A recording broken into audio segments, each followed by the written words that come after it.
Good afternoon, everyone. My name is Caroline Colas, and I am the Senior Director of Health and Wellness at the Marlene Meyerson JCC Manhattan.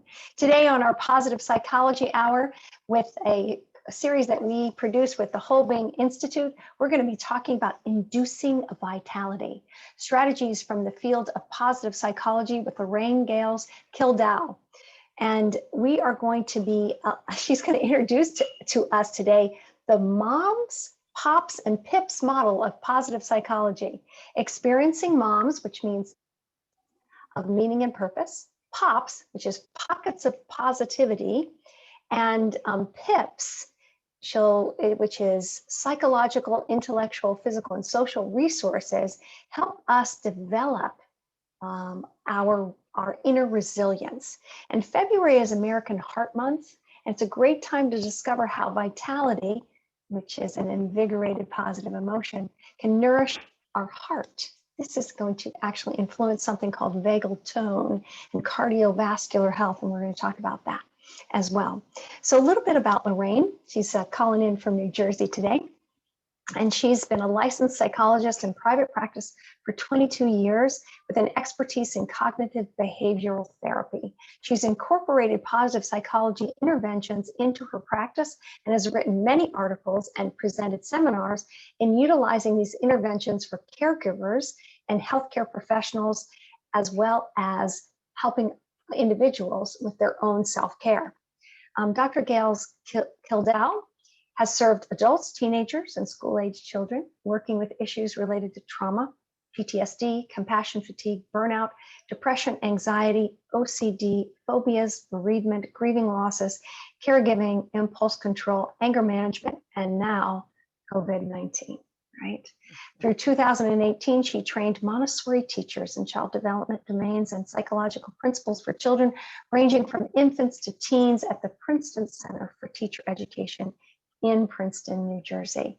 And she has taught psychology courses for over 30 years. So we are in good hands. Welcome to the call, Lorraine. I'm so glad you're with us. I'm going to spotlight you and myself, and we're just going to talk for a minute. So how do you know the Whole Being Institute? How did you get affiliated with these guys? So I'm a friend and colleague of the Whole Being Institute through Phoebe. And through IPA, which is the International Positive Psychology Association. Margarita Tarragona runs the positive psychology peer group for therapists. And so that's how I came to know of your Whole Being Institute and your wonderful series, which has been such a gift to everyone this past year.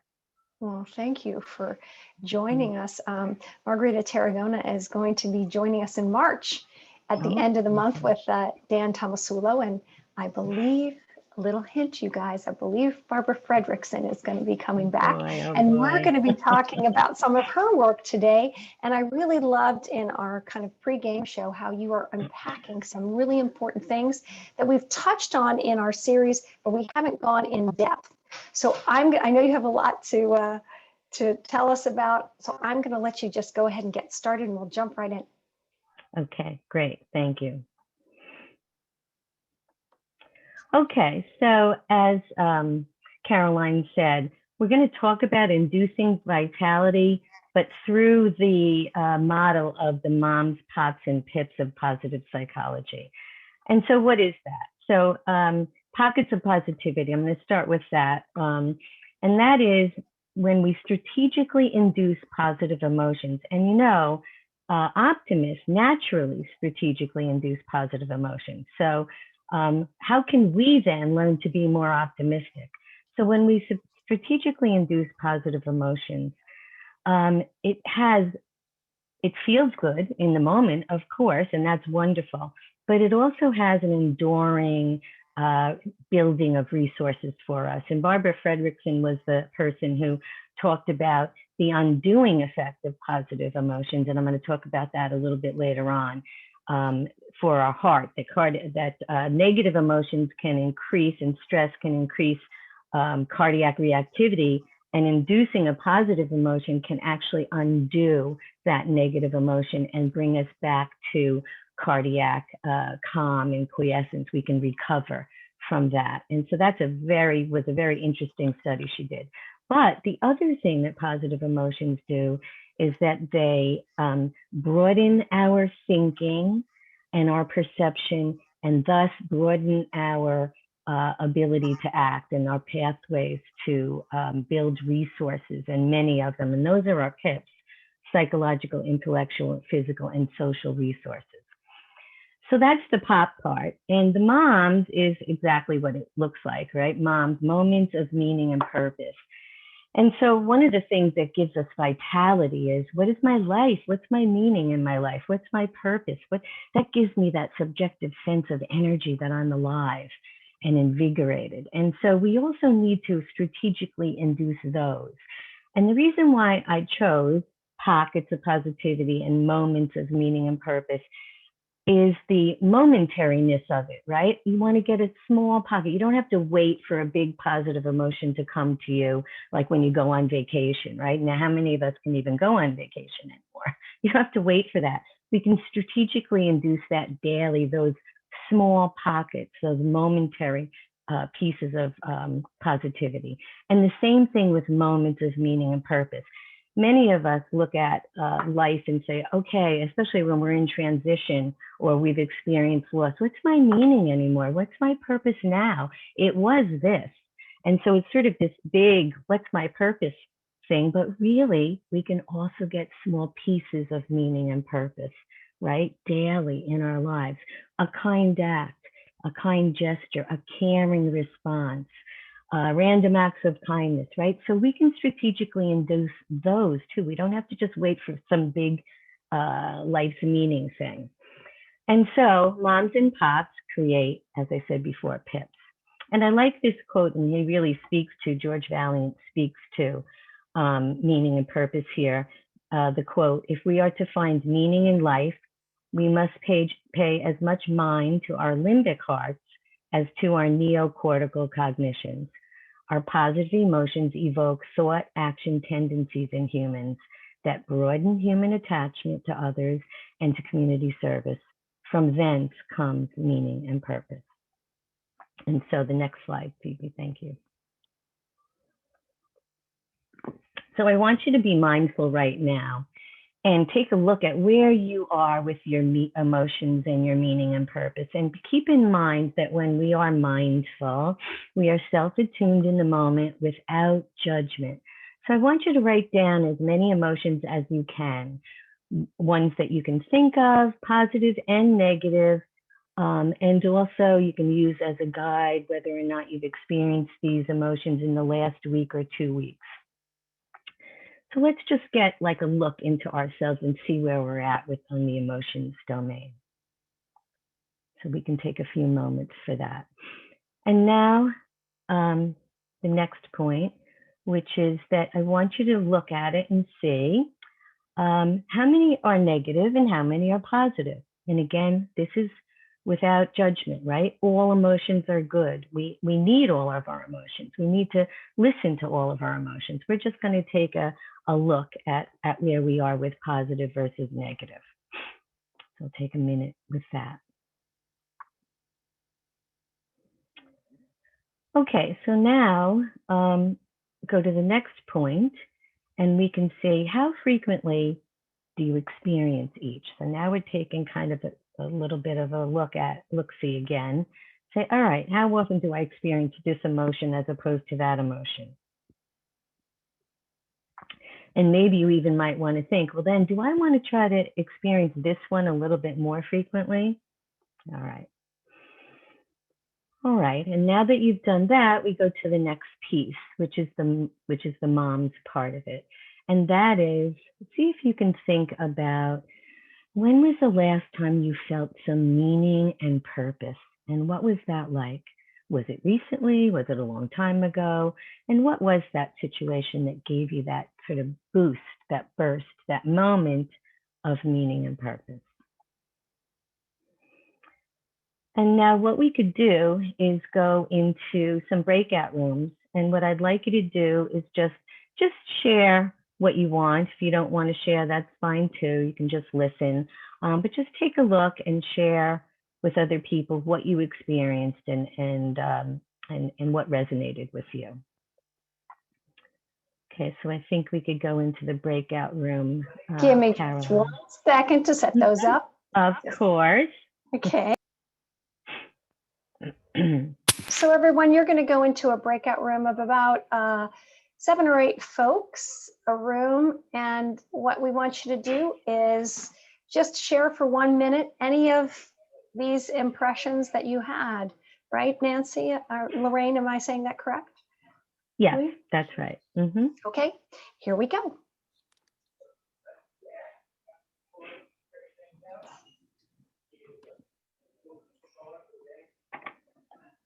And then please, I'm just going to.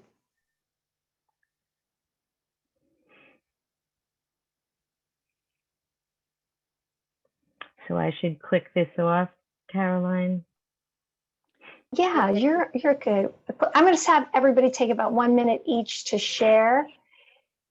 And those of you that are still here with us, you can, if you want to unmute, you can share with us as well.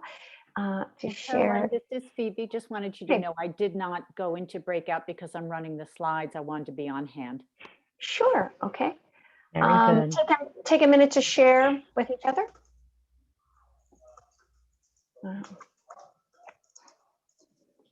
Okay. Okay, I'll broadcast that. And let me just double check everybody. Sign to, okay. All right. And Lorraine, we have Megan McDonough on the call today, who is our speaker for Thursday. She's the head of the Whole Being Institute. And so she's with us here. And Dr. Sherry Kelly, who was also our speaker last week, she is in a breakout room right now. Oh, thank you very much for joining. I'm honored. Okay, so I was just thinking of what has been meaningful. Last night we did the Broadway Best. We have a series, it's called Broadway Best for Breast Cancer. And we've partnered with Mandy Gonzalez, who's going through breast cancer. And one of the things that was so meaningful is we got this chance, Lorraine, as you know, working with caregivers, to talk to people about, you know, when they want to share with their diagnosis, why they might not want to. And it just felt like there was a lot of interaction and people were really engaged. And I felt like we were making a difference. And that was really impactful. And what about for you? Is there something that's been meaningful for you recently, Lorraine? So it's interesting. I was actually been the recipient for some meaningful things, just little small acts of kindness. My neighbor next door just brought my recycling out last night as a surprise. I know that's not a big meaning and purpose, but it was above self act, right? I was the recipient of one of those tend and befriend responses. So that's one I can think of off the top of my head.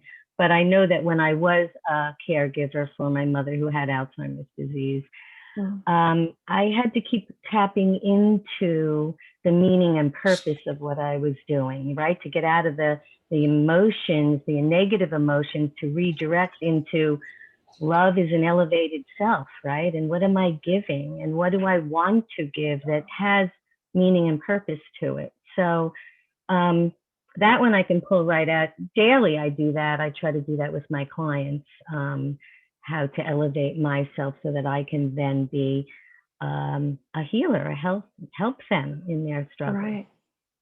Right. And anyone else out there want to share? Just unmute yourself and share a moment. I know I was in Trader Joe's and I met someone from the JCC and she said, you know, I'm returning these chia seeds. Would you like them?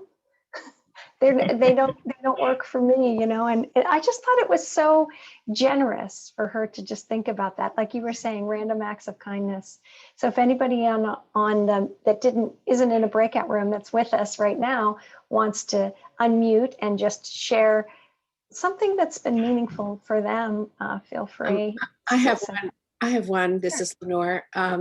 Sorry, I'm not on camera, but I've been trying to write, and the other day I finally finished something and sent it off to an editor, and I felt so great about it. And I realized that I work really hard for a voluntary organization, the Jewish Book Council, and I've been prioritizing that and getting all their letters out, doing all their work, and haven't been doing the good stuff for me. So it felt so great, and I just have to figure out a way to put that first and not always put it last. Excellent. Absolutely. Self-care. Mm-hmm. Yeah, and Lorraine, that's tricky, isn't it? And maybe we can talk about it when everyone comes back.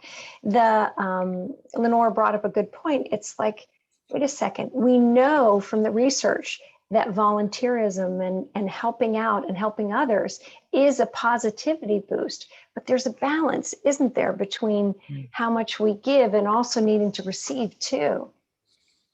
It's really that balance between selfless and what people will say selfish, which it's not, it's self-care. And balancing that, because both are needed. It's wonderful that we give to others. That's beautiful. But we also need to care for ourselves. And that's also beautiful. And we deserve it and need to do that too. So that's a really good point to balance and to say, if I'm not doing that enough, I'm not giving back some of my, I'm not replenishing myself. I'm not replenishing my heart and my psychology of myself. So we need to do that. Yeah, and I'm going to bring everybody back in a minute. So I'm just going to let them, 1 minute left. Please finish up. That's so important. I think that gets confusing. I know for me, when I was feeling a little down, I thought, well, I'll just help other people and that'll make me feel better. And it did, but I didn't do what you were talking about. This was early on in my career of working for a nonprofit, and I didn't take care of myself. I thought, well, I'm really healthy. Why do I need to prioritize my health? And what I learned from positive psychology is actually put your mask on first, then you're able to help somebody else even more. Right? Absolutely. Right. That and it is sometimes that's what's hard to convince people, all of us really, because it does feel good to help others and it does replenish us somewhat, but we've got to replenish ourselves too. And people confuse it with selfish, and it's just not, and we need to do that. So yeah. So welcome back, everybody. We're just talking about the breakout rooms, and we sort of had our own informal breakout room here in the main hall, and Lorraine and I were talking about things that were most meaningful to us. Is there a person that would love to just pop on and share how that was for you, or something that your group, summarize how your group was? Just raise your hand or unmute yourself. And can you hear me? This is Kimberly Manns. Yes, Kim, hang on 1 second. I'm going to spotlight you so we can see you too. Oh. Okay. Go ahead.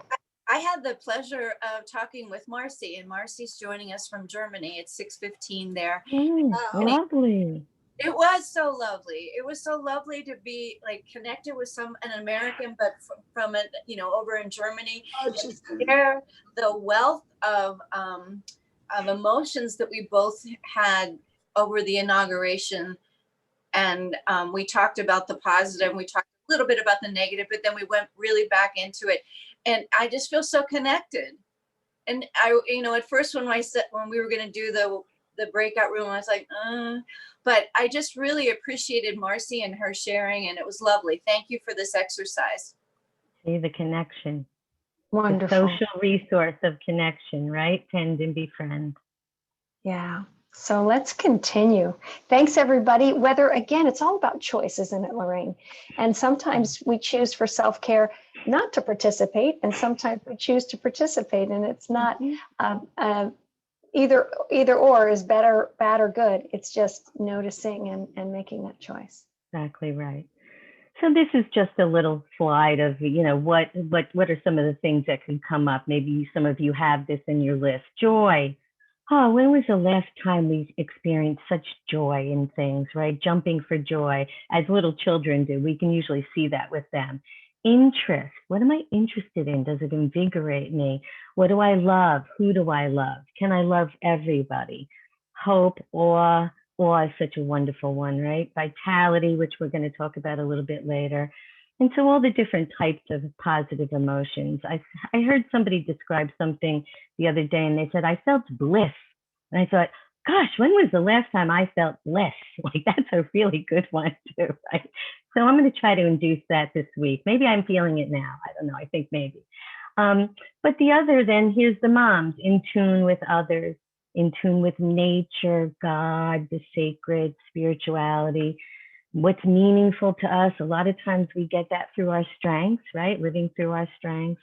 What's our calling? I really did know I wanted to be a psychologist from when I was a teenager. I was very lucky. Not everybody experiences that, but I loved psychology and I still love it. So for me, that's a calling, and I was gifted with that early, and I'm always thankful. And then transcendence of self, those self-emergent type of intentions and emotions. So there's a lot of good stuff. And of course, there's our negative feelings, which I said, no judgment on that. We all have negative feelings, and they tell us something too. It's just how long to stay with them and when to kind of switch over and redirect at times. Okay, so next slide. Oh, there's my little guy kicking the thing. And this is when scared and running. I wanted to have a little fun with this, the animations. Okay, so let's take a look on the left-hand side of this first, the negative emotions. Negative emotions provide a benefit for us. They have survival value. If we look at them from an evolutionary perspective, they help us survive. And they engender specific action tendencies. So we fight, flee, or freeze, right? And that's really good. We don't need to be thinking about what we're going to do if a, saber-toothed tiger is coming at us, like when I think Dr. Kelly mentioned that last week. We need to just do one thing, and we need to do it fast, whatever it is. So we don't need a lot of thinking there, and we don't need a lot of different behavioral options. So it creates these specific action tendencies, which helps us survive. But it also creates specific thoughts, right? So it narrows our thinking. So think about if we're not in the jungle and the tiger's coming at us, but somebody gets us mad. So now we get mad. Okay, everybody gets mad, right? Maybe we felt attacked, and so we're going to attack back. So now we're going to do this one thing, one item on the menu, right? This one action tendency.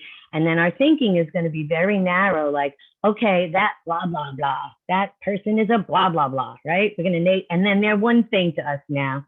They're not who they are, multifaceted. They're one thing, right?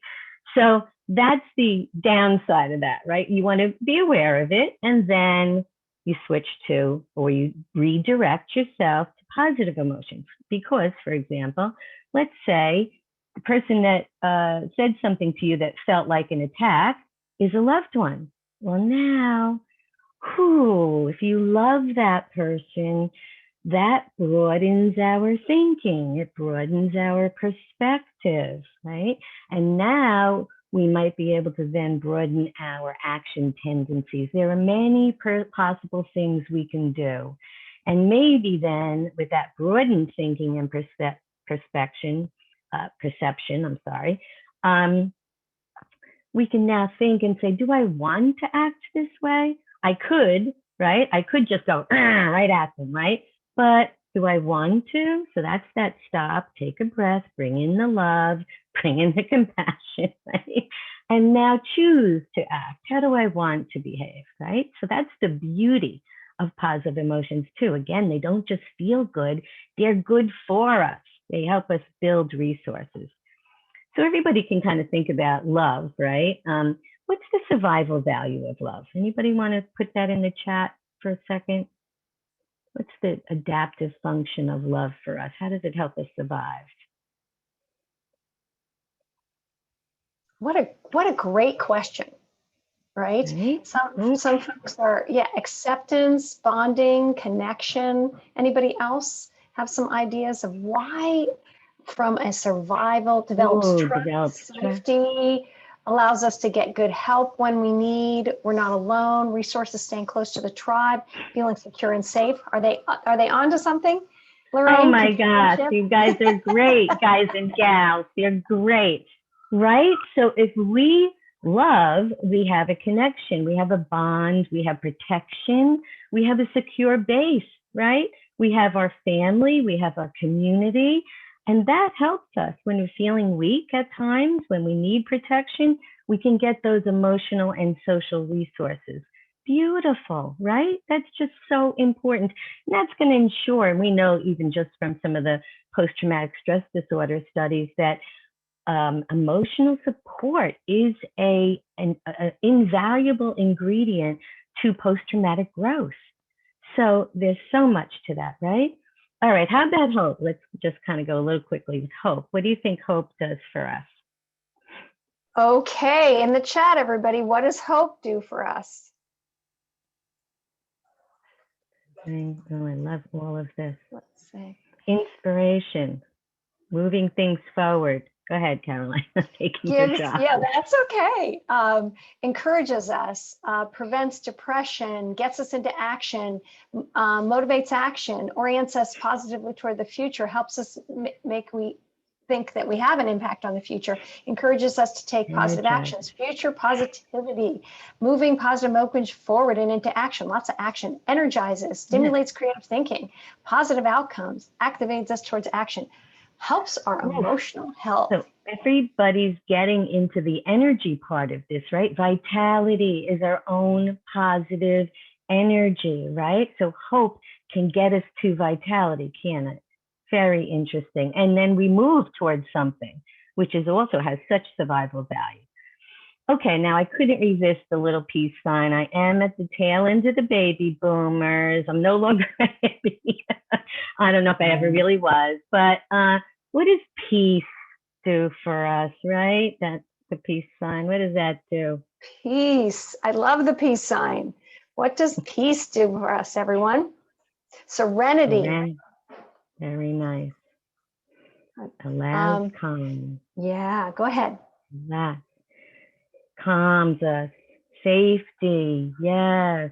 Feeling calm.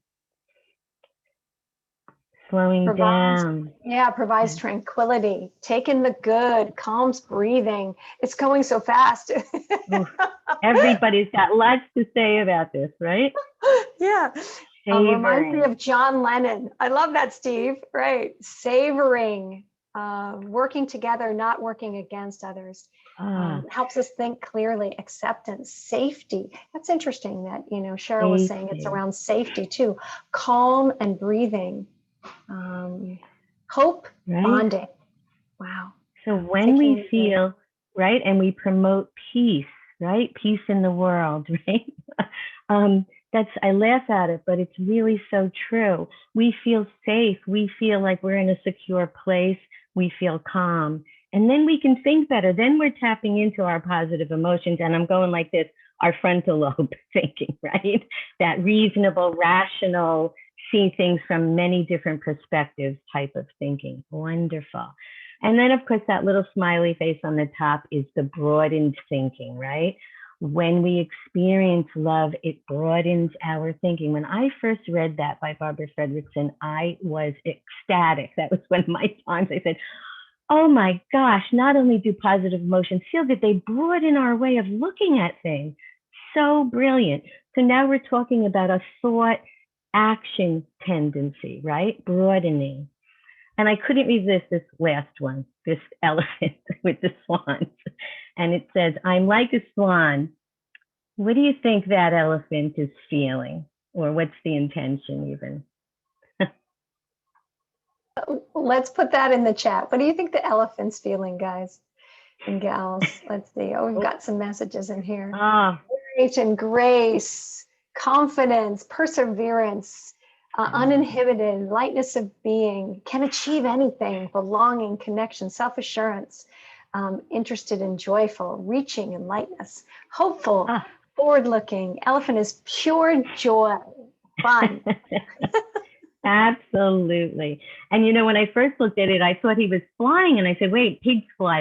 And then I saw the roller skates, and I went, oh my gosh, ingenuity, right? Fabulous. Right. And Yeah. Kathy says, or Cindy says, willing to keep learning, see the world from another's point of view, uplifted, uninhibited. It says, Oh my gosh, you gals and guys are fantastic. All right, so let's go to the next slide. So this is from my work with my sister, Dr. Nancy Gahles, in this We Family Academy that we actually co-founded during the pandemic. And this is a little Bailey. You saw her in the pregame. She was born then. And what I wanted to do is share with my niece some of the child development. I taught child development for many years. So I wanted to share some of the child development principles with her. And so we started getting videos of her throughout her development, and just the joy of doing that, coaching out my niece and my sister's daughter through her parenting and her caregiving. So what I took some of these little videos because they speak to what Nourish talked about, which is some other positive emotions. And some people have these in interest and curiosity. And now you see the building effect. Interest and curiosity builds exploration and investigation. And that builds knowledge and understanding. And not only understanding about ourselves, but about others, about our world. And then that can induce those PIPs, psychological resources, intellectual resources, physical resources, and social resources. And a sense of, and I'm just putting this out there, some autonomy, some competence, and some pride. Pride is okay to have. You can feel proud of yourself when you've accomplished something. So if you would, Phoebe, put on the first one. This is when she was younger, and see if you can see what positive emotions are there, what sort of intentions are there, just like we did with the other slide. Oh, no sound. Oh, there we go. Oh, she wants us to put it in. Hi, Bailey. Hi. Happiness, right? Curiosity, excitement, wonder, engagement. I love it. Fully alive. Surprise, right? Excellent. Okay, let's go to the next one. Now this one, this took a lot of work because those little bells, my sister told me, they do not, okay, sideways, yeah. Those bells don't ring when you just shake them alone. You have to bang them together. So this took some work on her part. Interest, curiosity, exploration. We can't see it, Phoebe. All right, well.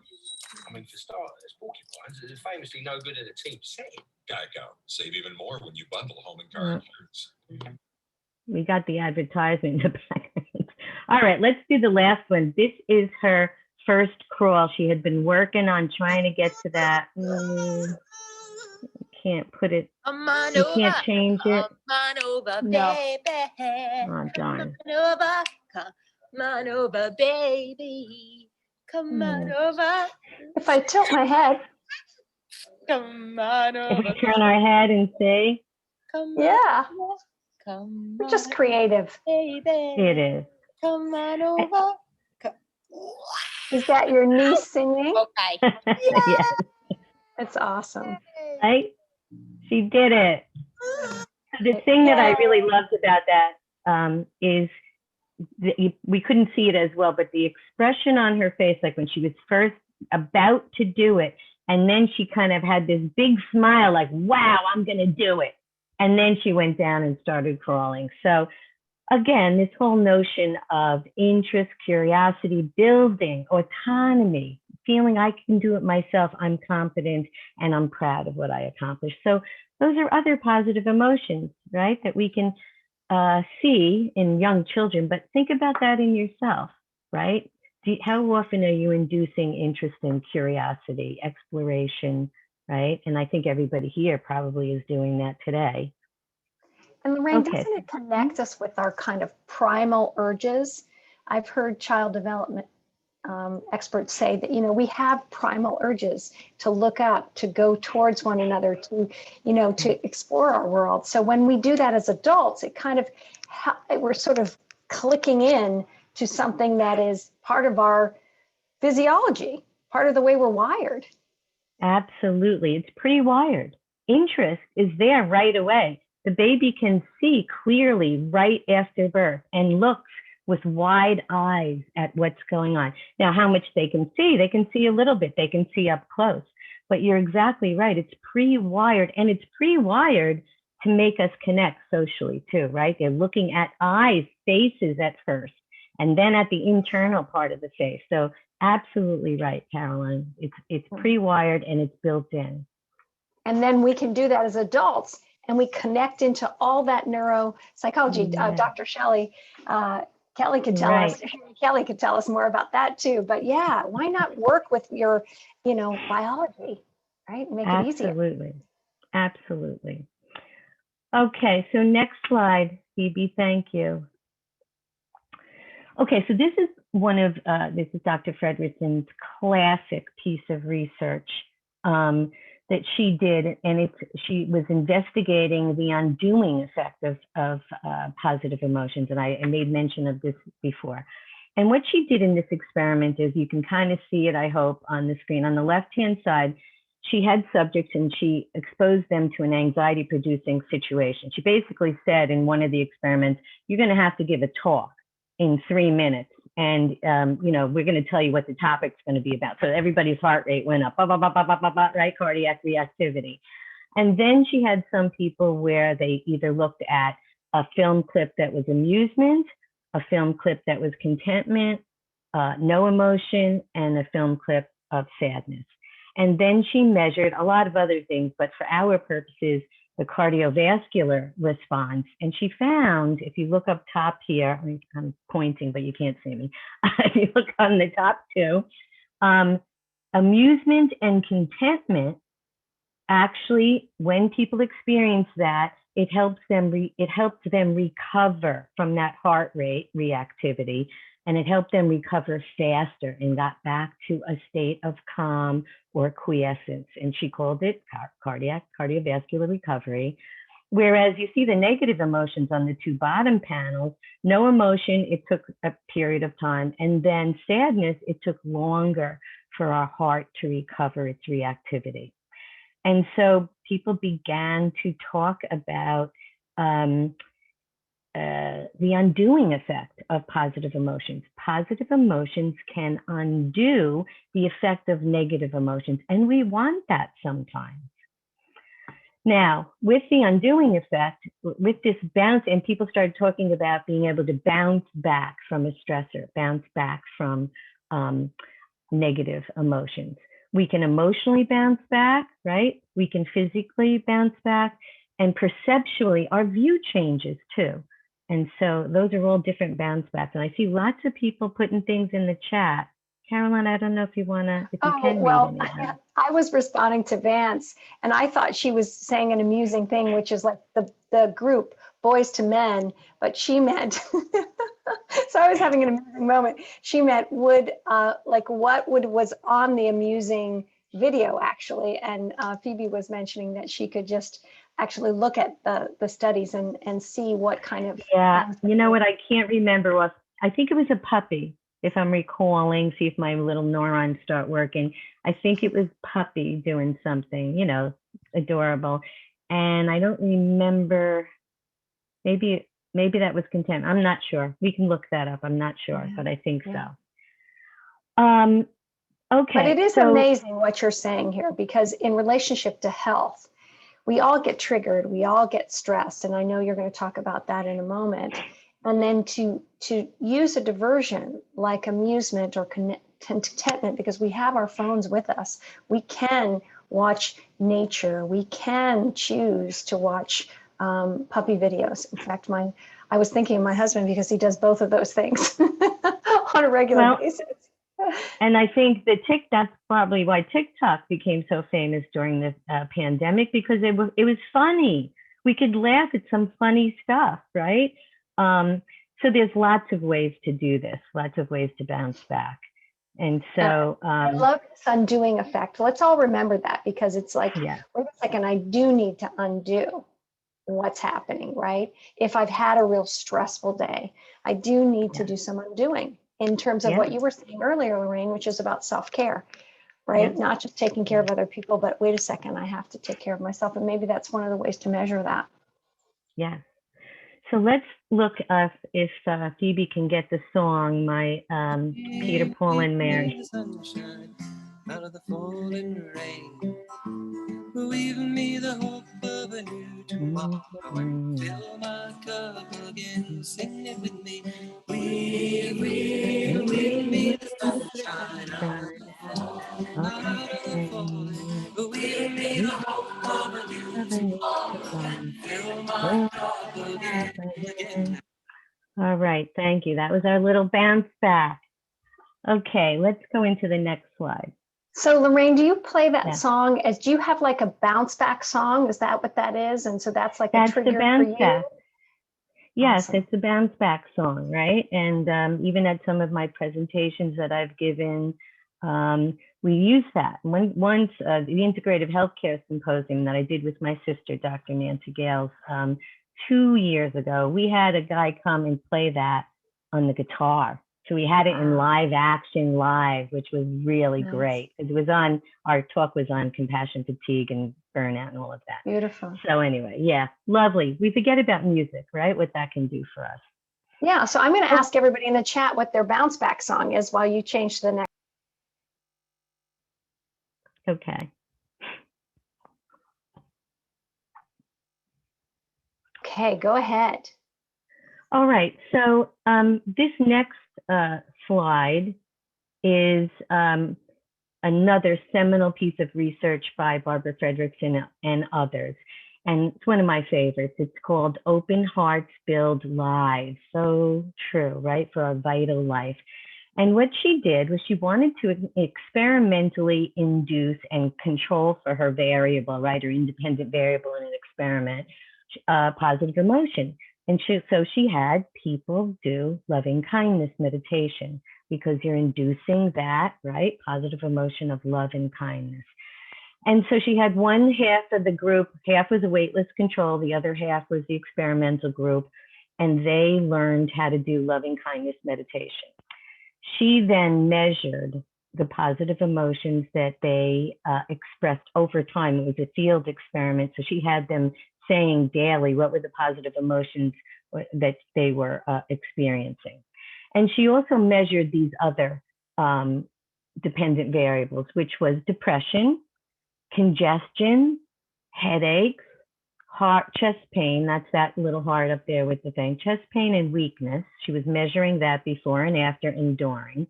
And then she also measured life satisfaction, satisfied with your life. And what she found, which was so phenomenal, was that people 7 weeks in, right, towards the 2/3 mark, I think, they're experiencing positive emotions daily, inducing that loving kindness meditation daily. And then they started to report an increase in overall positive emotions. So other positive emotions spontaneously increased just by doing this loving kindness meditation over time. And that was so interesting, right? So now inducing positive emotions adds up, it builds, it accumulates. This is that broaden and build hypothesis being supported. And in my language, we talk about, you know, it's a mom, right? It's a moment of meaning and purpose. I have an intention to care for others, higher than self, transcendent purpose. It's a pop, we're experiencing those pockets of positivity. And it's a pip in terms of physical resources, reducing headaches, congestion, et cetera. So she began to talk about, Barbara Fredrickson and others began to talk about this upward spiral of well-being that happens with increasing positive emotion. It's amazing. It's amazing. It's a very simple practice, and yet it can make that much difference. Isn't that interesting? It's really phenomenal. All right, so let's go to the next slide.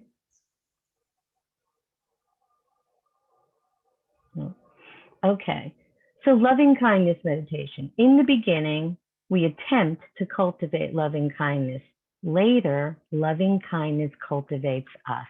I love that quote. So let's take a look at loving kindness. I thought maybe we could take a short break and do a loving kindness meditation if people are agreeable to that. Absolutely. All right. So, so let's get just seated in our chair and just close your eyes for a moment. And I want you to take that nice, relaxed breath in. Take a nice deep breath in. And as you breathe out, begin to let everything go, all the tension drain down your body, letting all the muscles go loose and limp. And taking another nice relaxed breath in. And as you breathe out again, concentrate on letting those muscles go, letting all of the tension drain down. And I want you to pull some tension in right now, just so that we know the difference between tension and relaxation. So I want you to make your hands into a fist, take a shallow breath in, maybe even bring your shoulders up to your ears and take a shallow breath in and hold that in and notice where the tension is in your body. Notice where you hold it. Hold that in, that's tension. Hold it, hold it, hold it. Now let it go. And now take that relaxed breath in, taking that deep breath in. And as you breathe out, letting every muscle in your neck, your head, your shoulders, let those muscles go. Let them go loose and limp, letting all the tension drain. And again, another deep, relaxed breath in. And as you breathe out, just let those muscles go loose and limp in your shoulders, down your arms, down your hands, and out your fingertips. And I want you to imagine going down an elevator from 5 down to 1. And as you go down from 5 to 4, you're going to feel more relaxed. And going further down to 3, you're going to feel even more relaxed, taking that soothing breath in and letting it out and going further to 2, feeling very peaceful, very calm, and further down to 1, feeling very relaxed and peaceful. And the doors open to a beautiful garden. And you see beautiful green trees and blue sky, fluffy white clouds. The sun is shining, grass is green. You step into that garden. There's a big old tree there in the middle of that garden, and you go and you kind of sit down, sort of lean against it, and it's surprisingly soft, and you just feel at one with nature, with the presence of nature, the serenity, the peacefulness, and the strength and serenity of this tree. Its roots go deep. It's weathered many storms, as have you.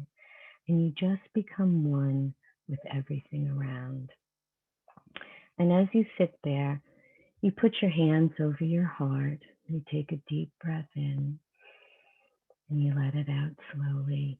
And you repeat after me inside, may I be filled with loving kindness. You put yourself in the heart center. May I be safe from inner and outer danger. May I be well in body, mind, and spirit. And may I be at ease and happy. And you take another deep breath in. And as you breathe out, you look at your heart center again and you bring in your family and loved ones, your community. And you say, may they be filled with loving kindness. May they be safe from inner and outer danger. May they be well in body, mind, and spirit. And may they be at ease and happy. Taking that deep breath in again and out. And now you bring into your heart center someone who you might be having conflict with. And you bring them into your heart center and you say, may they be filled with loving kindness. May they be safe from inner and outer danger. May they be well in body, mind, and spirit.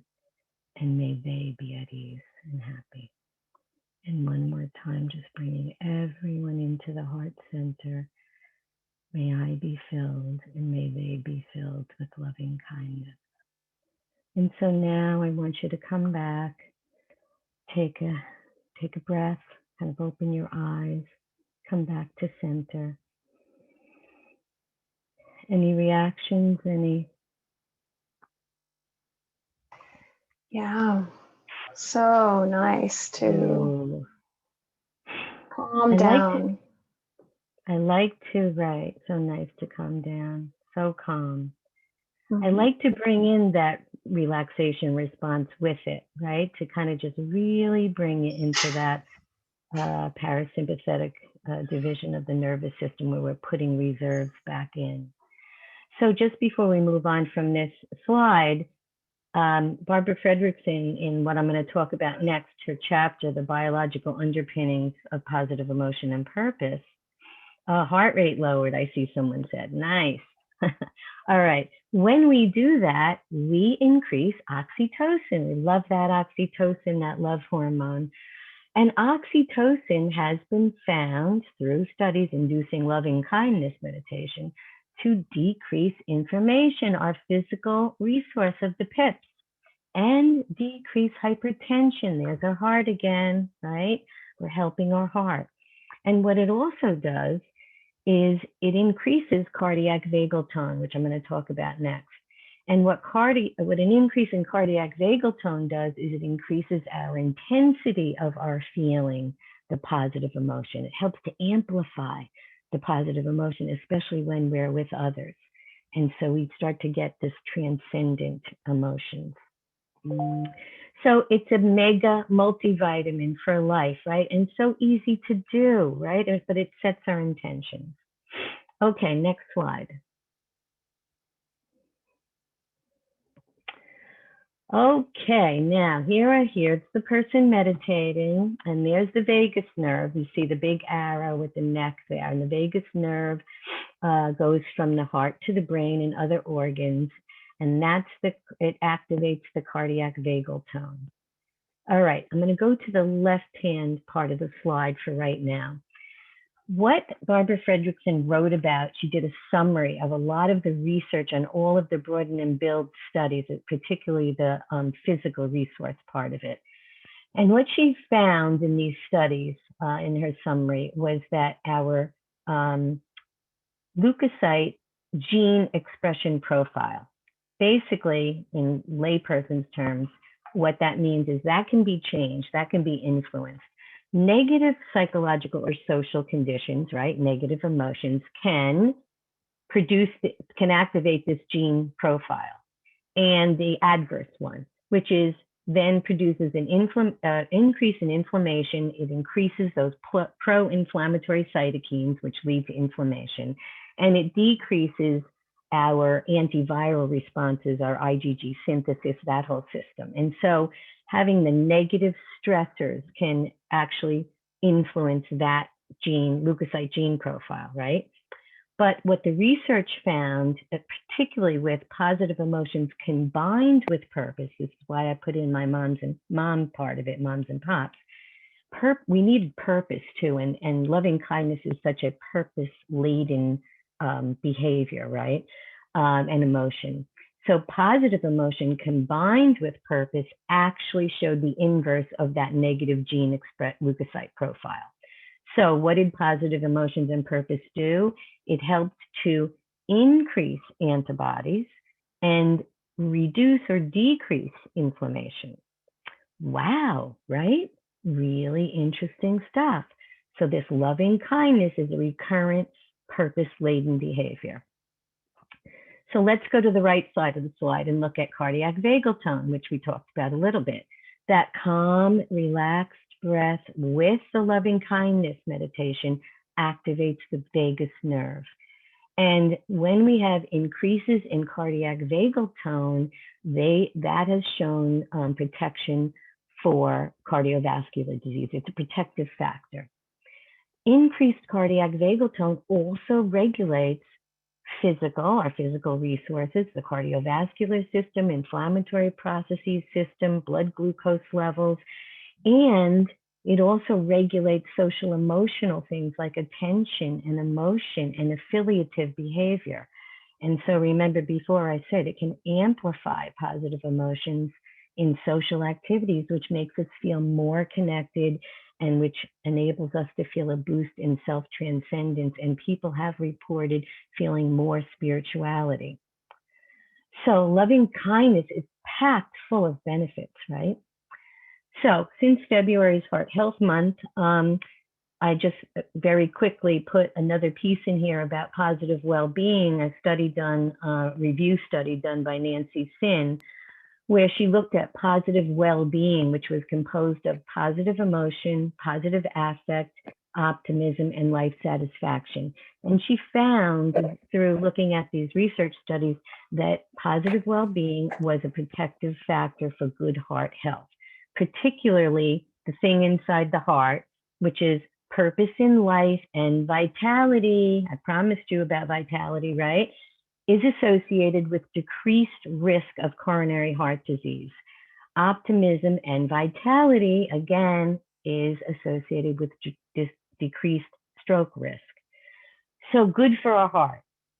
Now, the opposite of vitality is vital exhaustion, and that's where I've done some of my work on burnout, secondary traumatic stress, post-traumatic stress, even fatigue, compassion fatigue, and vital exhaustion, which produces physical fatigue, emotional exhaustion, and cognitive weariness, cognitive exhaustion.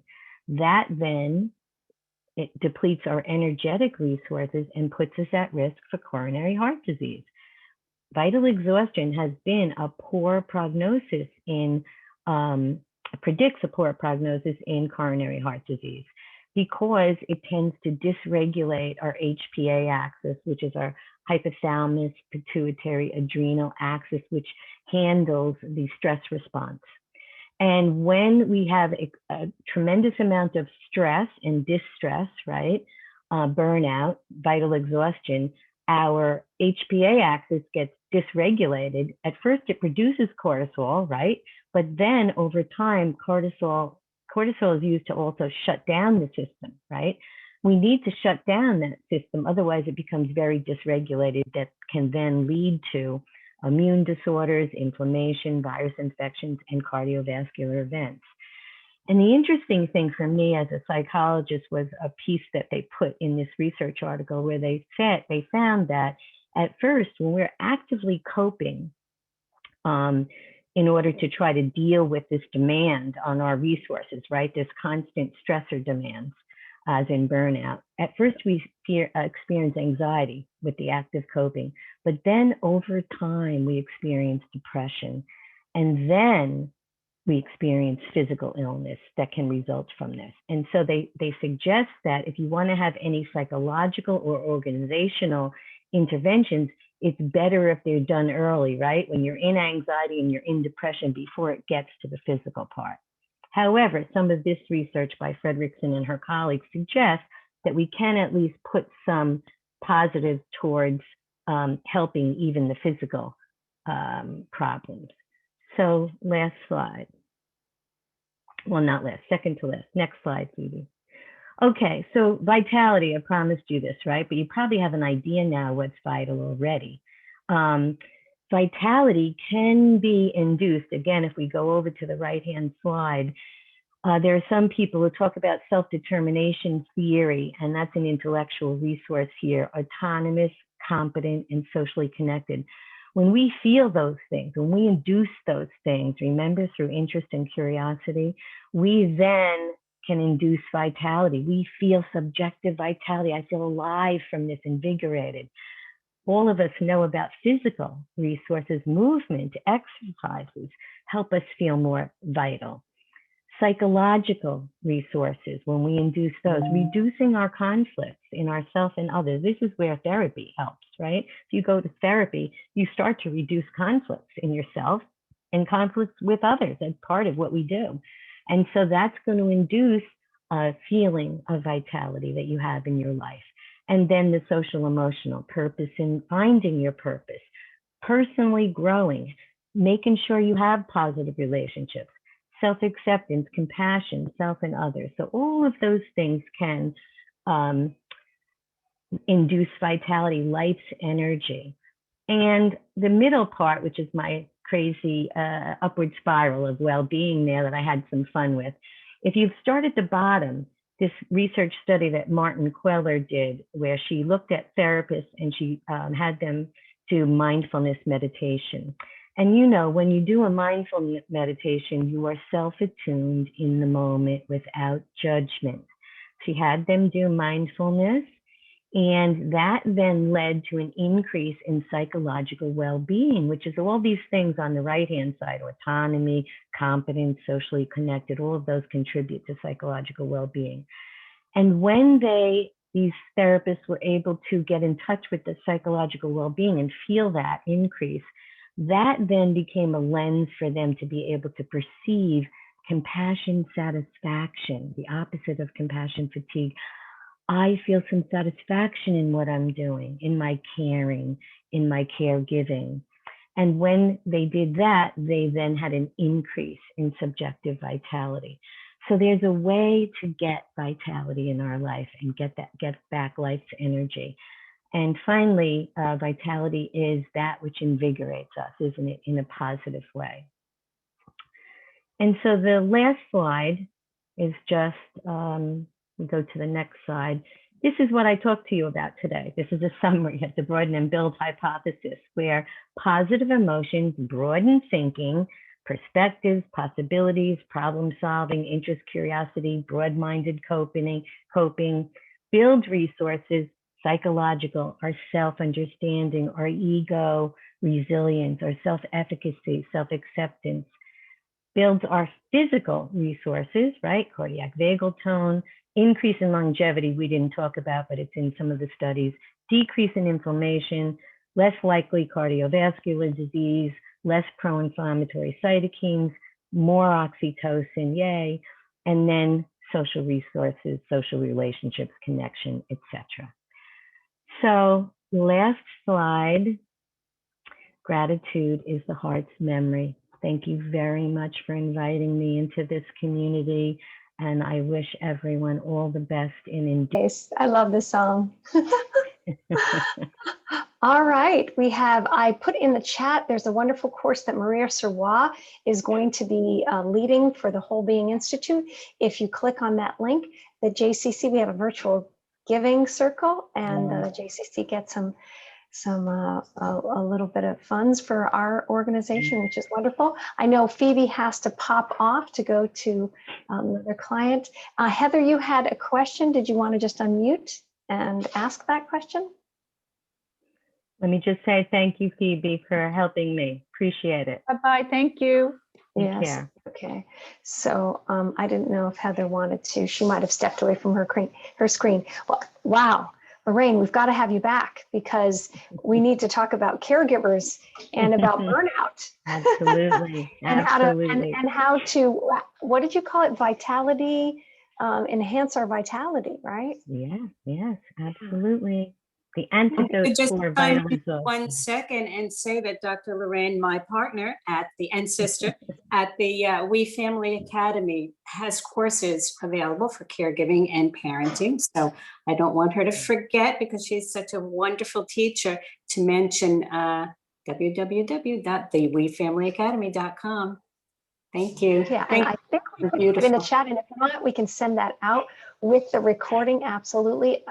We're at that point, everyone, where we are caregiving for others, and how to do that well and also prevent burnout is really an important thing to do. Absolutely. So we're happy to supply both the recording, the PowerPoint, and also the resources to contact you, Lorraine. Thank you so much. It was just a treat for me to be with you and to not only talk ahead of time, because that was kind of fun for us to do, and then also to hear more about your work and what you're doing. And just thank you so much. It's You're important. very right now. welcome. Thank you, Very Carolyn. welcome. Fabulous. Gratitude. Please feel free to Take care. unmute yourself and say goodbye, everyone. Thank Okay, you. Goodbye. So Bye, much. everybody. Thank Goodbye. you. Thank you. Take so care. much. Take Thank you care. so much. Very Have a much. wonderful Bye-bye. Good day, everyone. Keep coming Bye-bye. back and we'll take care of one That's another. right. Okay? Beautiful. Bye. Take care. Have a Bye. great day. Bye now. Thank you. Take care.